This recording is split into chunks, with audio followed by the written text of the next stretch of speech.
Muy buenos días, amigos televidentes, como siempre. Bienvenidos a Veritas TV, el programa de la Universidad de San Martín de Porres, un programa de orientación vocacional a la juventud, un programa de proyección social de nuestra universidad. Hoy día vamos a estar al pie de la ola en la noticia, un tema que está generando mucha polémica, mucha discusión política, jurídica, etcétera. Vamos a conversar con el doctor Enzo De Filippi, que es investigador del Instituto del Perú, sobre los decretos de urgencia 001 y 002-2011, que, como repito, han generado pues una gran discusión que todavía permanece. Muy buenos días, doctor. Buenos días, Fernando, ¿cómo estás? Muy bien, felizmente. Bueno, sería bueno explicar en primer término a nuestros televidentes cuáles son los contenidos de esos dos decretos, que creo que son el mismo tema, ¿no? Sí, ambos decretos son sobre el mismo tema. Lo que hacen estos decretos es priorizar una lista de 33 proyectos de infraestructura, asociaciones público-privadas, y al momento de no solamente decir priorizarlos, sino también hacen algunos cambios en cuanto a las exigencias que se le pueden solicitar a estos proyectos durante su etapa de maduración. ¿Esos proyectos son infraestructura? ¿Cuáles son los...? Son proyectos como... ¿Viales? Son proyectos viales, son infraestructura, energía, telecomunicaciones y transporte. Son 33. Son 33 proyectos, inclusive hay otros de otros sectores, como el de la isla San Lorenzo, que es un proyecto de desarrollo turístico. ¿Y por qué se ha dado estos decretos de urgencia? Bueno, ¿Había realmente en todos los casos, o en casi todos, una real urgencia? Los decretos son la punta del iceberg del problema. No es la primera vez que se hace esto, y se hace para permitir que salgan, lo cual desnuda el problema de fondo, que es la incapacidad que tiene el Estado peruano de llevar a cabo proyectos complejos y de larga duración, ¿no? Claro. Bien. Entonces, pero ¿cuáles son los que están generando mayores debates? Y también, ¿cuál ha sido el criterio de selección de estos proyectos? ¿Son realmente todos urgentes o hay algunas excepciones? A ver, uno de los temas que está siendo cuestionado por la Defensoría del Pueblo, por ejemplo, son los criterios para señalar que es un momento de urgencia, digamos, criterios para la motivación para que se produzcan los decretos de urgencia y el criterio para seleccionar esos 33 dentro de todo el portafolio que tiene Proinversión. Uno de los casos más emblemáticos de los 33 es el caso del proyecto de la isla San Lorenzo, que la mayor parte de los analistas considera que no es un tema de urgencia. Como esos, probablemente hay otros. No soy experto en todos los sectores, pero sí entiendo y he leído en la prensa que los criterios no han sido explicitados. ¿Por qué se han escogido esos y no otros? Hay proyectos que son evidentemente necesarios. Realmente casi todos son necesarios. No necesariamente urgentes, pero sí necesarios.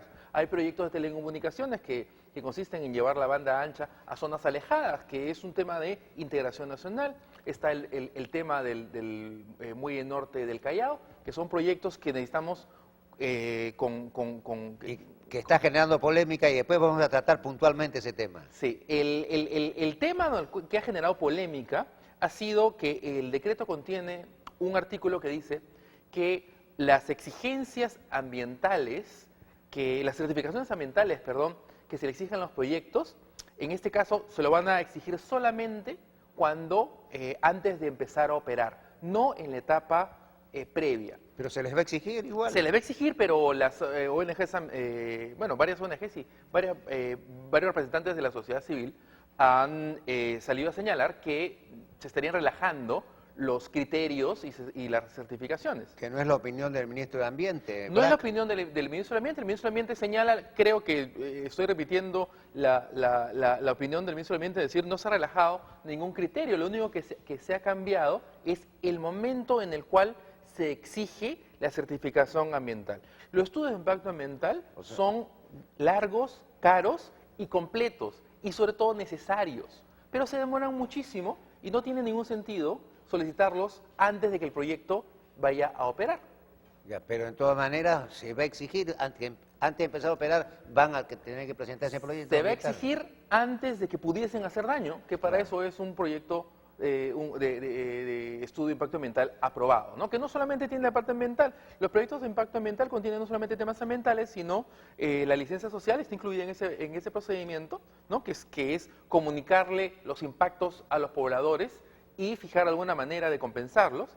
Y otro tema que es súper importante en Perú son ¿qué pasa si uno encuentra restos arqueológicos? Que, por ejemplo, en la costa norte es muy frecuente. Es muy frecuente. Bueno, el proyecto contiene las medidas como para reparar el daño. El caso de restos monumentales, como por ejemplo un pedazo de pared o un pedazo de un palacio, no se pueden levantar, pero hay restos arqueológicos que son, por ejemplo, un camino, que tranquilamente se puede hacer el análisis, ver si es que hay algo y se levanta y no tiene por qué ser un problema, ¿no? Y esas medidas están descritas en el estudio de impacto, que es aprobado en cualquier caso antes de la puesta en operación del proyecto, antes de que pudieran hacerse algún daño. El problema que existe acá es, y muchos lo analizan desde esta perspectiva, es que ¿por qué haber esperado la parte final, la recta final, digamos, ¿no? del plazo gubernamental para soltar toda esta cantidad de proyectos? Porque son bien complejos y requieren la opinión de muchas partes y el trabajo profesional de muchas partes. Y el mismo gobierno se ha hecho un gran daño al poner límites en cuanto a la escala de remuneración del sector público. Son proyectos de miles de millones de dólares. Necesitamos gente que esté capaz, que tenga las capacidades, las habilidades para decidir sobre proyectos de miles de millones. No les podemos poner un límite que no está de acuerdo con cómo ve el mercado. Bueno, vamos a continuar hablando sobre este tema. El problema no es tanto del nivel de remuneraciones, sino el de un proceso de elección para que gente que lo vale, lo gane. Claro. Porque lo que le molesta a la gente, nos molesta a todos, es que gente que es incapaz tenga unos sueldos que no están a su nivel, ¿no? Entonces, el problema no es pagar sueldos altos, es seleccionar gente que los merezca. Bueno, vamos a hacer, amigos televidentes, una breve pausa comercial y luego regresamos con el doctor Enzo de Filipe para seguir tratando este tema de mucha importancia para el desarrollo de nuestro país. Ahora Veritas TV también en Internet. Ingrese a youtube.com/Veritas TV USMP y vea las mejores entrevistas e informes de su interés. Además, comparta sus opiniones en facebook.com/Veritas TV.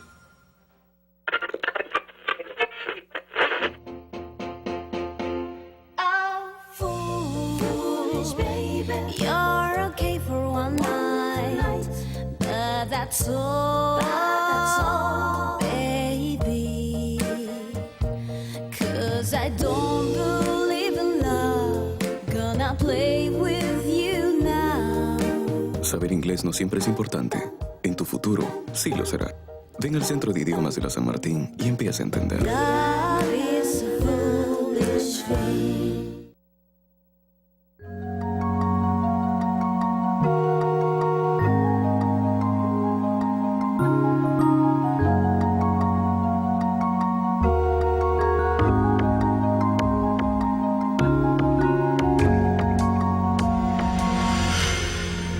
Continuamos conversando con el doctor de Filipe sobre los decretos de urgencia 001 y 002 que han propiciado pues una gran discusión en nuestro país, obviamente donde hay bastante contenido político. ¿No es así, doctor de Filipe? Exactamente, lamentablemente es así.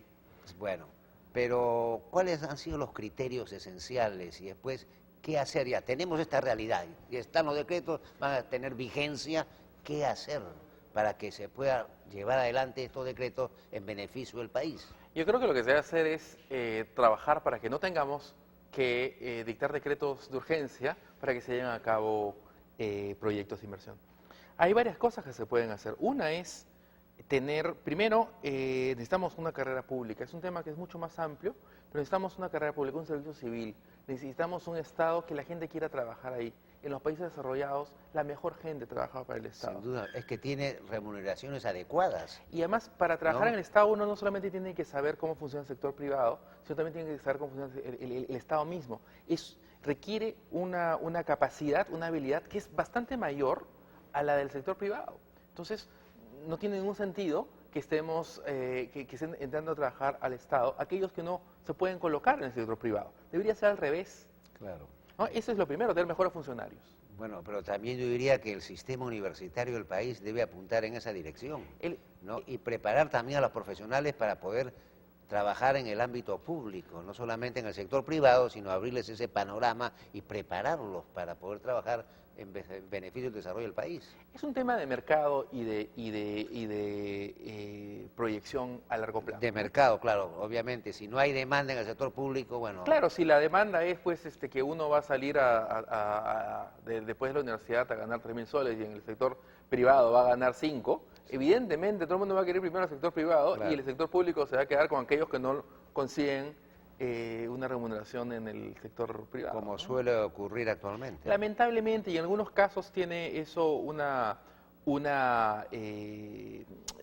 consecuencia bastante negativa, no solamente en temas de proyecto de inversión, sino también en temas de libre competencia, en temas de regulación, que son la parte más sofisticada del modelo económico, son reguladores de actividad privada, son relacionados con actividad privada, y sin embargo no entienden cómo funciona en la actividad privada, difícilmente pueden regularlos.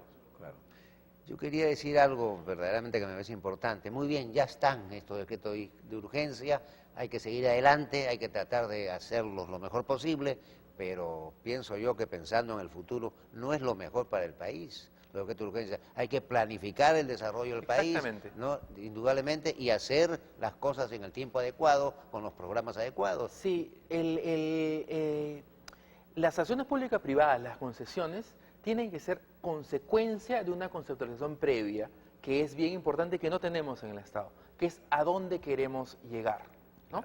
Las inversiones pueden ser públicas o privadas. Lo inteligente es que todo aquello que puede invertir el sector privado sea invertido por el sector privado. Así levanta el requerimiento del sector estatal de invertir, y por lo tanto tiene más dinero para invertir en aquellos proyectos que el sector privado difícilmente llega. Como salud pública, como educación pública. ¿Qué queremos de un Estado? No queremos que nos hagan felices, queremos que nos dejan a nosotros ser felices. ¿Cómo? Requerimos salud, educación, seguridad, que es un problema número uno de la gente de a pie, justicia. Claro. Entonces, esos son temas que el sector privado no va a intervenir. Pero sin Por duda. lo tanto, es lógico que el Estado salga de todo aquello que el sector privado puede hacer, pero para el cual necesita reguladores fuertes y conocedores del mercado, ¿no? Así es. Y concentrarse en esos temas. Claro. Pero inclusive en esos temas, por ejemplo, en el tema que más conozco de transporte. Las concesiones vienen como consecuencia, como decía, de una visión. ¿Qué queremos ser? Estos proyectos, todos estos podemos hacer una cartera de proyectos. Vemos cuáles son los proyectos que pueden ser llevados a cabo por el sector privado.